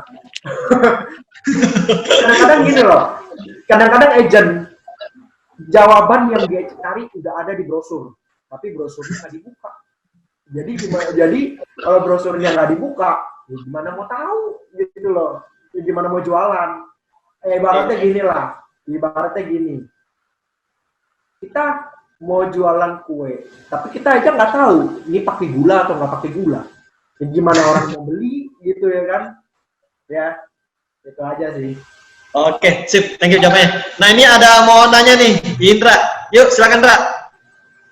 Halo. Oke. Bos, mau nanya nih Pak Chen. Ya. Kebetulan saya ada satu kasus, ini kasus real terjadi. Jadi memang dia kebetulan udah beli sama saya apartemen. pada saat beli apartemen memang jujur bukan tipikal customer yang maksudnya gampang beli sih, jadi banyak nego lah ya. Nah, tapi dari awal datang memang dia tuh investor, dan dari saya sama Alvin kita berdua nyadarin itu. Nah, Apartemen apa, Ndok? dia beli kemarin itu tahun dari apartemen Serpong M Town. Itu tahun lalu. Oh, Midtown. Nah, barusan di Februari kemarin itu dia kemarin memang setelah beli apartemen dia memang ngobrol, dia memang bilang dia lagi cari rumah lagi buat anaknya. Jadi anaknya ada 3. Anaknya yang pertama dia beliin yang apartemen, anaknya yang kedua dia lagi cari rumah. Nah, rumahnya itu kebetulan kemarin saya tawarin nih, jadi kobrok sama agent yang memang handle sama rekon. Jadi memang udah ketemu lah ya. Nah, terus dia tertarik, pendek cerita, closing. Nah, permasalahannya adalah begini, bro. Dia sebenarnya nggak ada masalah sama saya sebagai agent. Tapi permasalahannya adalah antara si buyer dan si seller. Jadi antara si owner dan si buyer nih. Si owner tipikalnya orang tua, udah tua, jadi banyak mau. Maksudnya banyak mau, jadi dia maunya jual rumahnya, tapi dia maunya tetap sewa rumahnya sambil nunggu dia renovasi rumah baru gitu loh. Nah, dari sisi si buyer, gua maunya udah bayar mahal. Kemarin gua nego, lu nggak mau dinego, tapi lu sekarang banyak syarat gitu. Nah, alhasil cara bayarnya kan ribet nih, nego melulu. Nah, kemarin yang nego siapa nih jadi posisi? Owner. Dua-duanya nego. Oke. Dua-duanya nego. Awalnya negonya masih lembek. Jadi maksudnya awalnya si ownernya yang cerewet, si bayarnya yang saya omongin terus tapi mau nggak mau ikutin. Singkat cerita, COVID kan. Nah, pas COVID, jadi sebelum COVID tuh dia tadinya mau beli KPR. KPR-nya tuh dia mau refinancing. Jadi dia ada 2 aset, itu kalau misalnya dia refinancing kira-kira nilainya sekitar 60% dari properti itulah gitu. Ternyata pada saat udah mau di approve refinancingnya, dia bilang gue nggak jadi refinancing, gue maunya cash. Nah, yang dia mau beli Cash. dia maunya jadi cash. Nah, dia itu calon menantunya, jadi anak yang cewek yang kedua, ini kan punya menantu nih, calon menantunya calon besannya mau bayarin cash. Jadi kalau dari saya ini seakan-akan kayak transaksi ulang lagi nih. Kita bicara lagi dari awal. Soalnya kan si besan belum tentu otaknya sama kayak si calon bayar pertama. Nah, singkat cerita, dipertemukanlah semuanya nih, bro. Nah, si besan, si calon bayar yang pertama kali udah beli sama saya yang repeat order, sama si owner. Nah, perkara masalah pajak. Jadi pajak secondary si owner maunya ngikutin sesuai harga transaksi karena si owner udah pernah punya historical masalah sama pajak. Si calon bayar dia maunya diturunin harganya. Nah, cuma karena pada saat ketemu namanya juga ketemu ya, bro ya. Terus kan si ownernya kan orang tua. Si buyer ini jadi nggak seneng sama owner karena merasa pembicaraannya itu bukan negosiasi gitu loh. Tapi yang ada malah kayak cuma bentak-bentakan doang gitu. Tapi sebenarnya kalau yang waktu itu kondisi saya ada di situ tuh nggak ada yang bentak-bentakan sih. Cuma pulang dari situ, buyer ngomong sama agentnya saya, itu dia nggak suka sama owner juga ngomong sama agentnya, saya nggak suka sama buyer. Nangkep ya? Nah sekarang kondisinya nih, sebelum COVID ya, jadi harusnya di pertengahan bulan kemarin itu harusnya udah ada pelunasan DP, bro. Tapi karena KPR-nya juga nggak jelas, cash-nya juga jadi nggak jelas, terus ditambah ketidaksukaan, sekarang gantung, bro. Jadi hari ini, itu sebenarnya kalau kita bicara secara PPJB awal, harusnya udah lunas DP nih. Tapi secara real aktual, baru cuma bayar booking fee doang.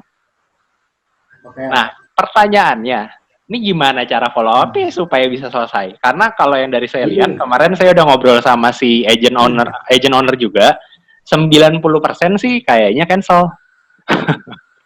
Kenapa? 90%? Kayaknya bakal cancel. Gini, jadi lu harus tahu dulu posisi mana yang lebih lemah menurut gua. Ya ini kalau kayak gini ya, transaksi kayak gini, lu harus tahu mana posisi yang lebih lemah. Menurut lu posisi mana yang lebih lemah? Owner atau buyer? Oh, owner.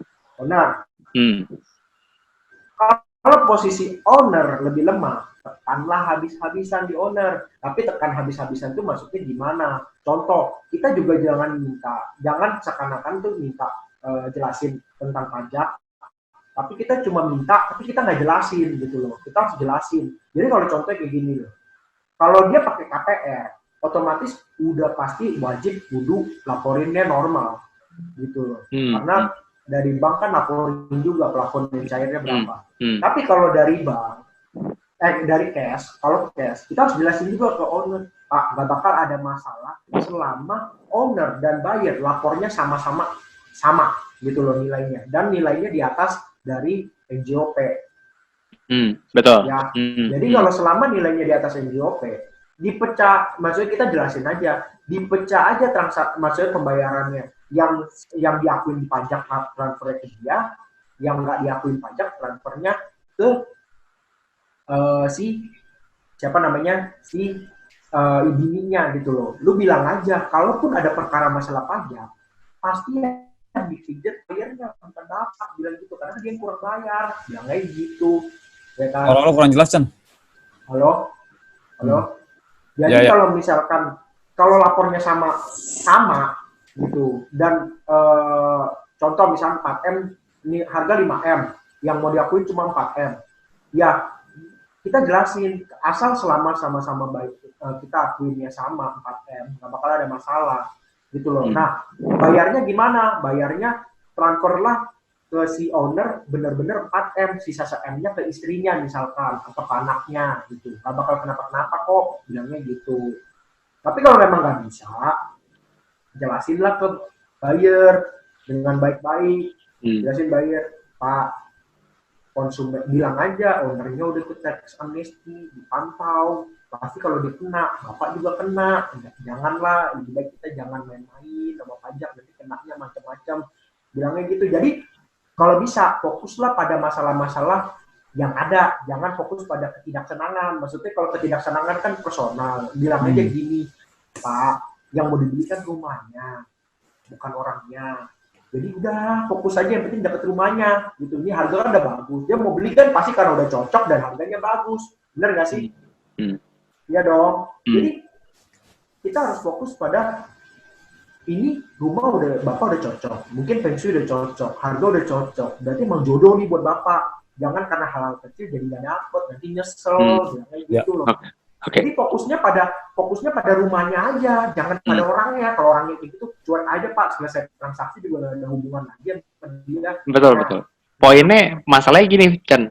Sebenarnya bukan masalah seneng gak seneng nih. Jadi, poinnya adalah yang masalah pajak, saya udah coba ngomongin kayak gitu. Jadi, owner saya coba jelasin, karena nggak mau dengar, si calon buyer karena ngerasa udah nggak seneng, dikasih tahu juga udah nggak mau denger. Nah, dan posisinya begini, sebelum COVID, si buyer ini ngomong, ini kan rumahnya nilai 5,8M nih, dia bilang. Ini kalau misalnya gue beli rumah nih selesai COVID, gue bisa dapat rumah yang lebih gede nih. Pasti banyak nih yang bakal jual urgent gitu. Sekarang posisinya yang butuh itu udah si owner, tapi owner nggak mau dengar, dinego juga nggak mau gitu. Jadi sekarang sistemnya deadlock, bro. Kalau gua jadi lu posisi buyer udah kuat kalau menurut gua. Emang kuat.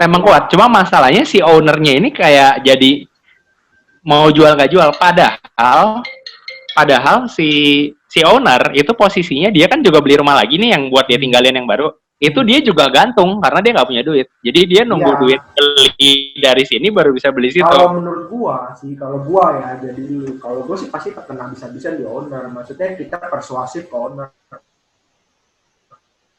Udah, Pak, ini berat loh. Habis COVID ini belum tentu rumah Bapak bisa nemuin buyer langsung dengan cepat, dan gitu loh. Jadi kita harus jelasin kondisinya gitu, kondisi realnya, posisi apa sih yang dia terima. Lebih baik kita, kalau gue bahkan customer gue nih bukan transaksi lewat gue pengen kasih tau dia kan lagi ada mau transaksi, dia nunda karena takut ketemu COVID. Gue bukan lewat gue ya, tapi gue mau kasih tau dia. Maksudnya apa? Gue pengen kasih tau dia, Bu, mendingan jangan ditunda daripada nanti nggak jadi beli orangnya gitu.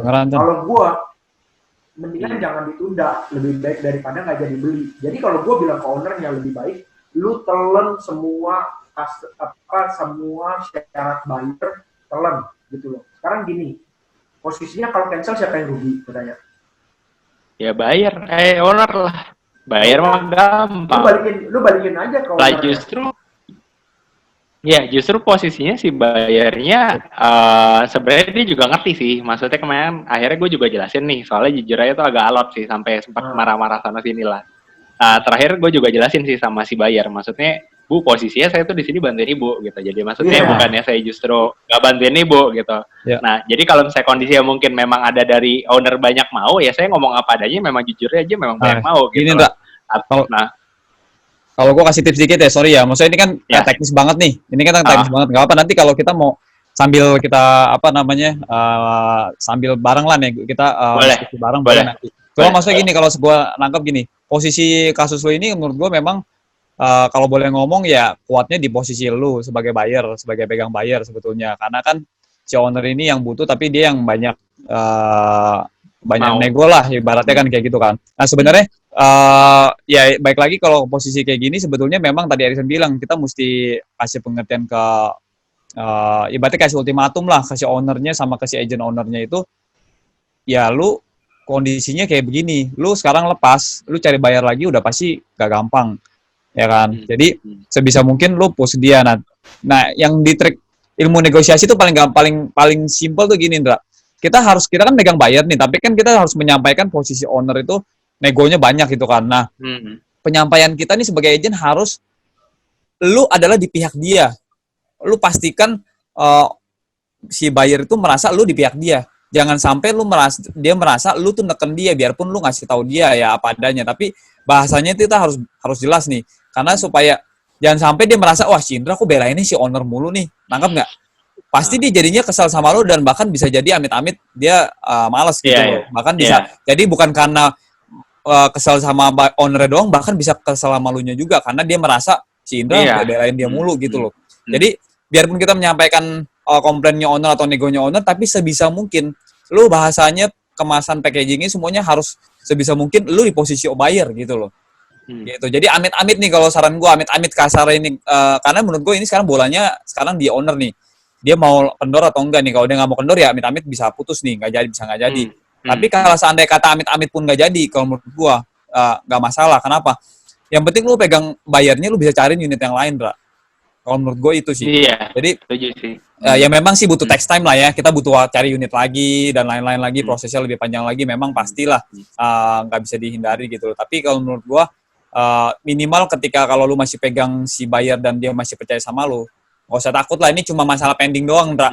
Ya nggak jadi beli unit itu nggak apa-apa. Ya berarti lu juga bisa punya bargain power ke si agent owner, dan ownernya bilang ya udah lu mau nggak, intinya kondisinya kayak gini, lu mau atau enggak, kasarnya gitu loh maksudnya. Tapi bahasanya nggak serta-merta kayak gitu ya, tapi simpelnya kalau nggak mau pun nih kita masih banyak bisa pilih yang lain kok gitu loh. Cuma ya yang harus dipikirkan konsekuensinya adalah DP yang udah masuk, UTJ-nya berapa, yang itu yang harus nggak ada angus atau apa ya, itu yang juga harus lu jadi bahan pertimbangan ke si buyer. Pak, udah masuk duitnya berapa? 50 juta. 50 juta ya, berarti kan kalau si bayarnya cancel atas kemauan dia, kan mau nggak mau kan 50 jutanya angus. 50 juta angus ya. Jadi lo harus ya itu posisi dia, Bu. Boleh aja sih, intinya lo harus kasih pengertian ke dia bahwa lu 100% ada di posisi ada di belakang dia lah, ada di pihak dia gitu loh. Jangan sampai dia merasa si Indra nih kerjaannya nego terus belain owner mulu, gue nggak pernah dibelain gitu loh.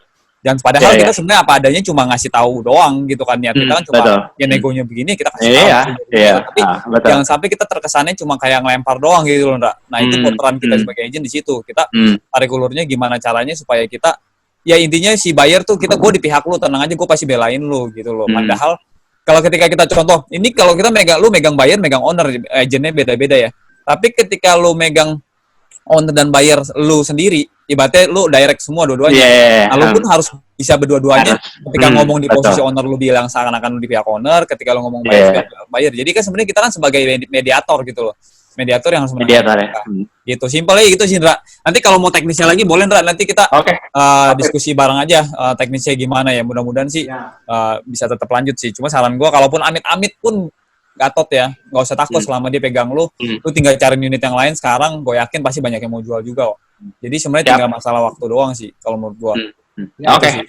Satu tambahan juga ya, yang benar banget tadi yang Anthony bilang, kita harus berdiri di belakang posisi buyer kita. Jadi kalau kita ngomong sama owner, kita harus kelihatannya pro owner, tapi kita bantuin maunya buyer. Pak, ini kalau mau jadi menurut saya kayak gini-gini, menurut saya sih ikutin aja apa gimana. Jadi itu kita ngomong dengan bahasa-bahasa kemasan yang kita pro. Tapi ingat satu hal, ini penting nih, ini kalau secondary ini penting banget. Kalau kita nego sesuatu ya, jangan langsung dilempar langsung jebret. Kalau udah dikasih lah, saya dia minta lebih. Maksudnya itu kayak gimana sih? Even udah dikasih nih, misal contoh dia nego 5,7 gitu ya. Udah dikasih nih sama ownernya nih. Jangan kelihatan, Pak, ngomong ke bayarnya, Pak, dikasih Pak, itunya. Jadi itu kelihatan gampang kan. Lu tuh harus buat sedramatis mungkin gitu loh. Maksudnya dramatis tuh kayak gimana sih, kayak Pak, saya udah nego, tak bisa, Pak. Bener-bener. Sebenarnya lu tahu udah dikasih gitu. Oke. Gitu loh. Gak bisa nih, gitu. Tapi saya coba bantu lagi deh. Ini sekali lagi. Pak, baru bisa nih dikasih nih. Nah, tapi ngomong ke ownernya juga, Pak, saya udah minta dia segini, Pak. Dia nggak mau. Padahal sebenarnya dia udah mau loh, ya kan? Dia nggak mau nih. Saya udah coba nih. Saya coba lagi lah ngomong sekali lagi tuh. Jadi kelihatan banget tuh kita usaha keras banget gitu loh. Ya. Oke. Jadi itu dia nggak nganggep remeh ini transaksi itu mudah gitu loh. Dan supaya masing-masing pihak itu merasa dia udah dapat best offer gitu loh. Benar-benar, wow ini udah paling the best paling mentok. Ibarat kita nego baju gitu kan pura-pura nego baju di Cempaka Mas di Glodok misalkan berapa 100.000 50.000 pura-pura pergi dulu kan kita kan seakan. Jadi sebenarnya ya tech nego ini ya seru-seru lah sebetulnya sih. Cuman ya gimana caranya kita kalau contoh nih misalnya lu nego baju 100.000 lu bilang 50.000 tiba-tiba si pramuniaganya langsung bilang, ya udah, boleh Pak, 50.000. Lu kan langsung nyesel, udah, 50.000 boleh. Kalau gitu gua tawar 30.000, bener nggak? Iya. Nah sama di properti juga kayak gitu. Tapi kalau kita ngomong nggak bisa Bu, 50.000 udah mentok banget, 80.000 lah, gitu. Tapi ujung-ujungnya akhirnya 50.000. Tapi orang kan jadi puas gitu kan, udah mentok lah 50.000 udah baik, udah best price lah. Kalau tiba-tiba lu kasih 50.000, baru nawar sekali langsung, kok gampang banget. Wah berarti itu gue salah, gue tawar lagi 50.000 kan gitu loh. Ya simpelnya begitu kan, Ra. Maksudnya ini bukan buat Indra doang ya, sekali lagi teman-teman ya, ini saya yakin ini tips ini bisa lah kita praktekin apalagi teman-teman yang suka main di secondary. Ya, gitu jadi jangan pernah anggap remeh customer yang bener-bener ribet. Biasanya tuh customer yang bener-bener ribet ya, jujur ngomong, biasanya tuh bener-bener serius mau beli, biasanya betul. Dan biasanya kebanyakan customer yang bener-bener ribet tuh jarang cancel lah. Kalau yang terlalu gampang biasanya potensi gatot ada lah gitu. Bener-bener pengalaman kita gitu, Ndra. Yang kebanyakan closingnya cepet, malah gatotnya juga cepet. Ibaratnya amit-amit cancelnya cepet. Tapi kalau yang butuh effortnya cukup ini biasanya sih jadi lah. Biasanya sih jadi. Oke. Siap. Ada yang mau nanya lagi? Lagian Ndra, worth it lah Ndra, 5M komisi 1% aja gocap teo loh. Worth it lah. Ini ibaratnya mau kayak lu belajar lah, ya nggak? Belajar tapi dapat duit gede gitu loh, worth it lah. Waktu diperjuangkan. Oke, ada lagi mau nanya nih? Ada lagi nggak yang lain?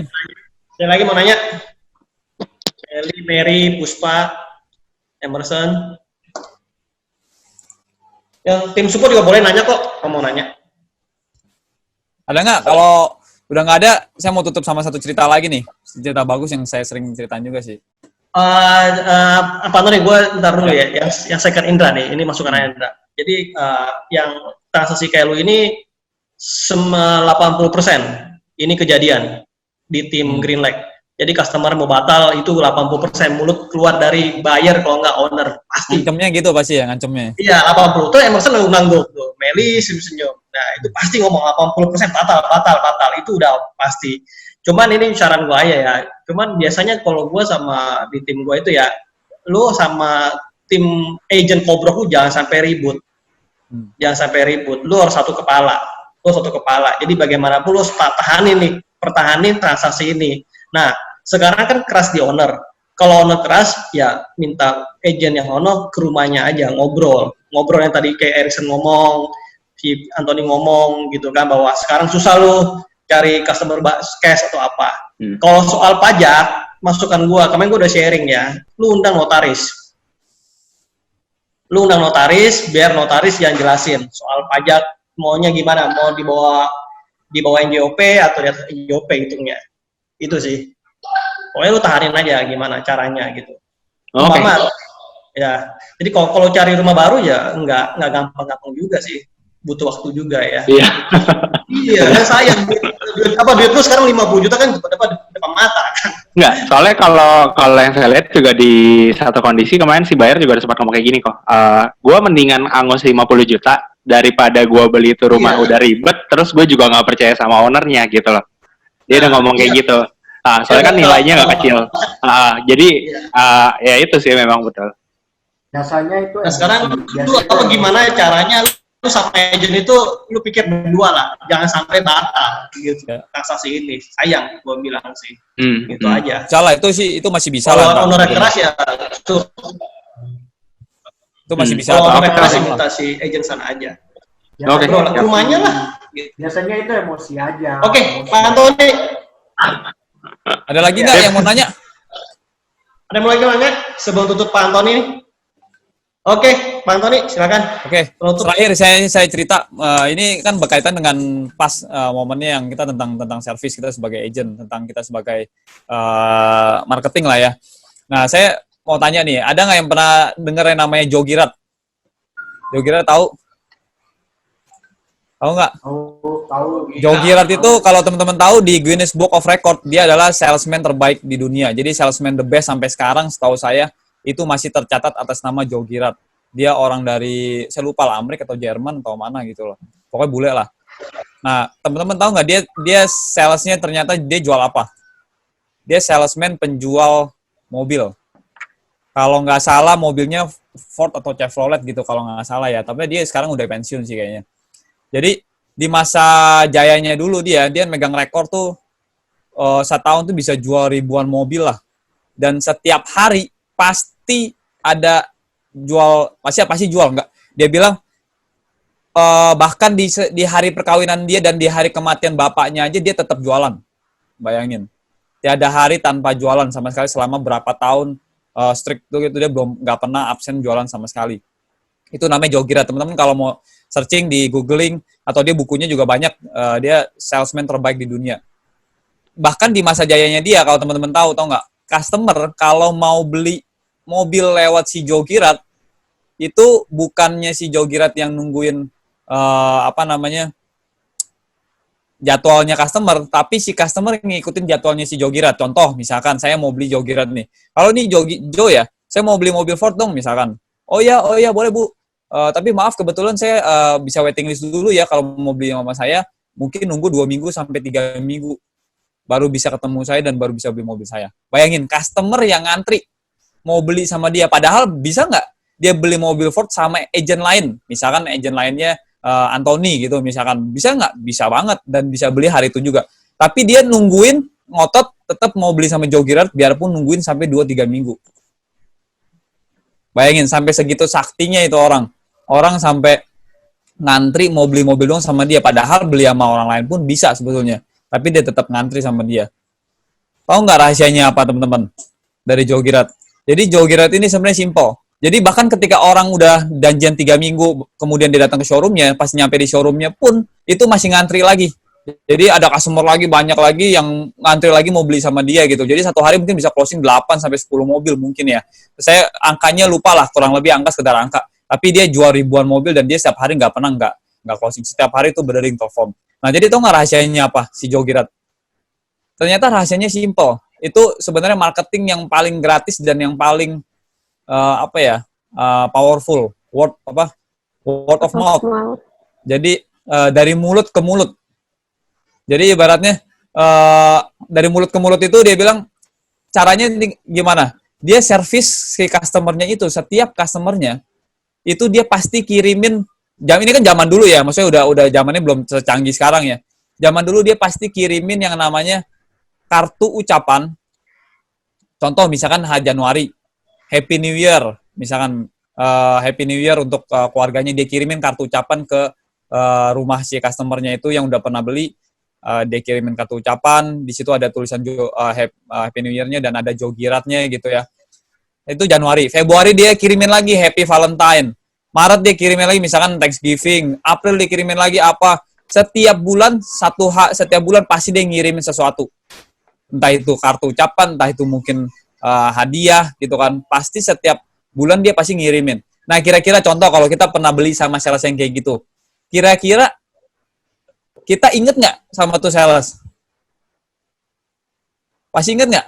Kalau teman-teman yang pernah beli mobil sekarang deh, masih inget nggak sales mobilnya siapa? Belum tentu juga masih inget kali. Iya nggak? Belum tentu masih inget, gue beli sama siapa ya dulu ya mobil yang nggak penting juga lah. Kayaknya gue kayak nyimpen kartu namanya juga enggak gitu misalkan. Tapi kalau dia tiap hari, tiap bulan dia kirimin itu, udah pasti nih orang inget sama si Jogirat. Bahkan dia saking ekstrimnya, hari ulang tahun istrinya dia inget, hari ulang tahun anaknya dia inget, dia ucapin. Bahkan ketika ada kliennya yang anniversary, itu dia bisa telepon kliennya, Pak, Bapak minggu depan anniversary ya, saya bisa range Bapak untuk restoran nih, saya udah bookingin restoran untuk Bapak sama istri.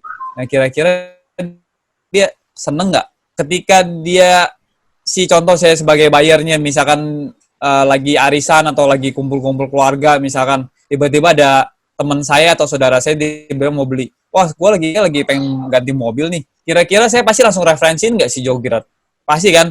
Tiba-tiba lu beli sama sales gue aja nih, si Jogirat, kenapa emang? Wah gila, dia top banget lah, keren lah dia, servisnya gila. Bayangin masa gue dikasih bingkisan setiap bulan, misalkan gue makan dikasih diaturin candlelight dinner sama dia segala macam. Jadi orang kan ceritanya tuh wangi semua gitu loh. Dan orang mati-matian nggak dibayar, tapi dia nge-promosin si Jogirat. Yang mana orang yang dipromosiin otomatis dia jadi penasaran sama Jogirat dan makanya bela-belain rela nungguin 2-3 minggu untuk tetap beli sama si Jogirat. Padahal dia bisa beli sama sales lain. Jadi make sense nggak teman-teman? Maksudnya kenapa orang bisa sampai rela nungguin kayak gitu buat beli sama si Jogirat? Ya karena ujung-ujungnya apa? Service. Jadi yang penting kita sebenarnya, kita kan jual jasa, kita jual trust. Kalau dari Erikson bilang kita harus jadi agent yang trusted. Ya sebenarnya ya ujung-ujungnya yang paling utama adalah service sih.